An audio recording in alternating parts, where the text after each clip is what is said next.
So viele YouTuber haben schon ein Selbstexperiment zum Thema Meditation gemacht. Es reicht von 1 Tag bis 31 Tage. Meditation ist weder nur eine Entspannungsübung noch vielleicht irgendeine religiöse Praktik. Es ist viel, viel mehr. Ich würde mal sagen, let's go!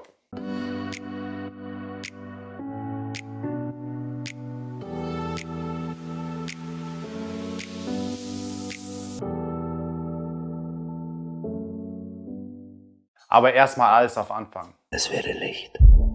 Jetzt mal ernsthaft, was ist Meditation?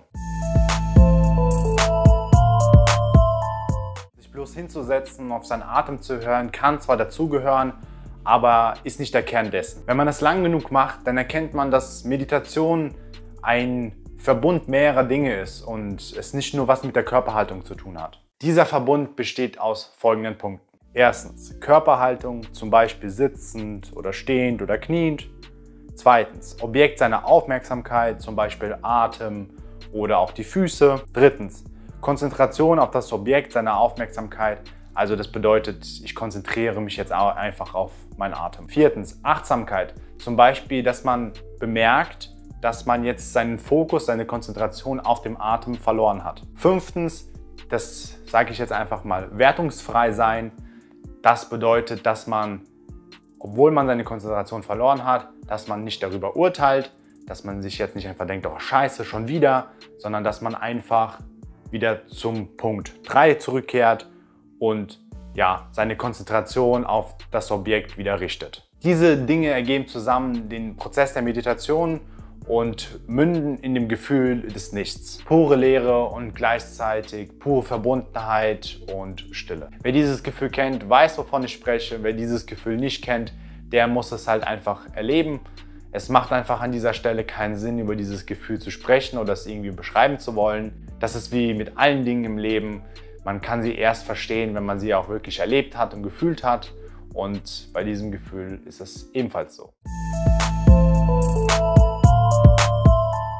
Für die meisten Menschen ist ja, Meditation nur eine Entspannungsübung, nur eine Übung, um ja, sein Stresslevel zu minimieren und ja, ausgeglichener im Alltag zu sein. Ich finde diese Grundhaltung auch völlig in Ordnung. Man muss sich halt einfach im Klaren sein, dass man dadurch das volle Potenzial der Meditation verpasst. Aber nichtsdestotrotz, hier sind mal 2 Studien, die einfach zeigen, dass das allgemeine Wohlbefinden durch Meditation wissenschaftlich nachgewiesen wurde. Aber meiner Meinung nach ist das so, als würde man ein 1000 PS Auto kaufen und täglich nur 50 davon benutzen. Viel interessanter finde ich an den Studien, dass sich das Gehirn wirklich maßgeblich verändert und ja, neu strukturiert. Was man leicht aus den Augen verliert, alle unsere Gefühle, Gedanken, Taten basieren auf der Zusammenarbeit von Nervenzellen, also von Neuronen. Wenn wir die Struktur unseres Gehirns wirklich verändern können, dann heißt es ja, dass wir all unsere Emotionen, unsere Gedanken und unsere Gefühle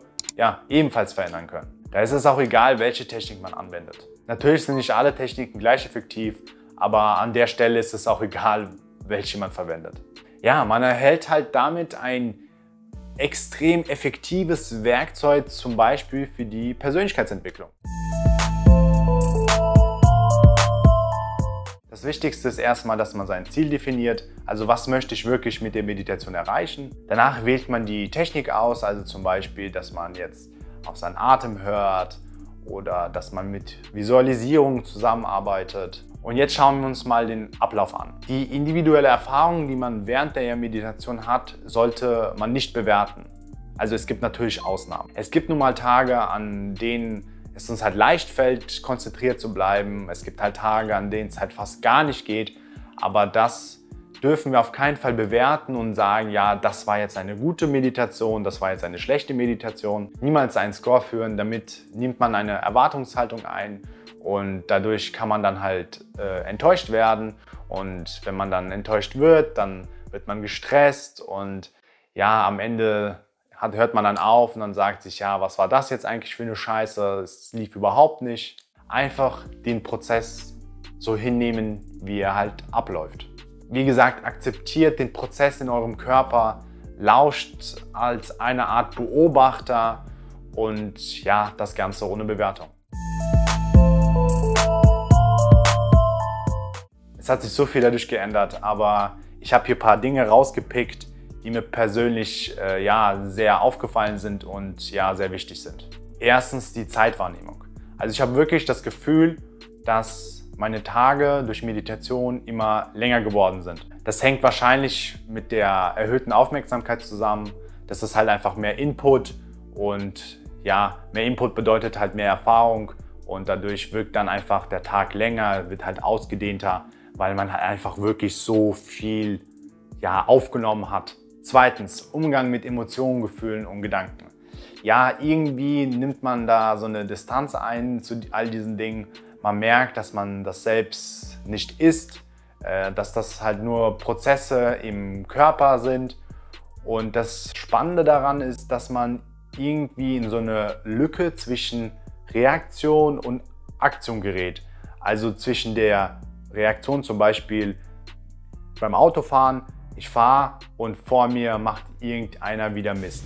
Oh Mann ey, Führerschein beim Lotto gewonnen oder was?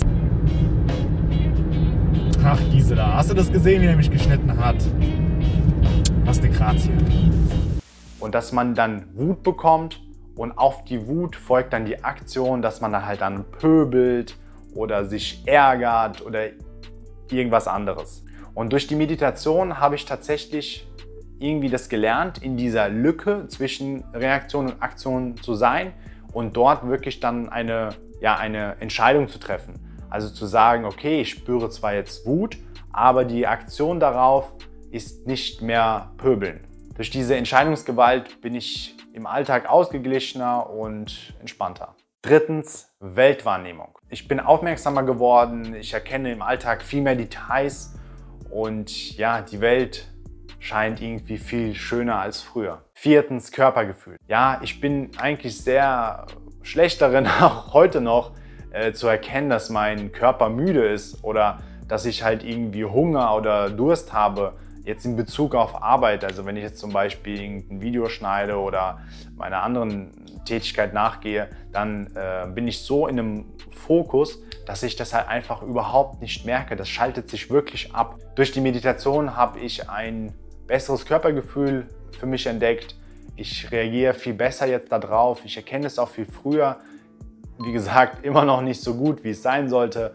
Aber da hat sich auf jeden Fall einiges getan und ist für mich persönlich ein sehr wichtiger Punkt.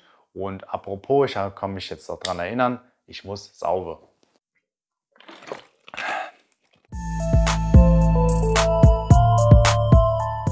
Es geht um die Nachteile von Meditation. Ja, die gibt es.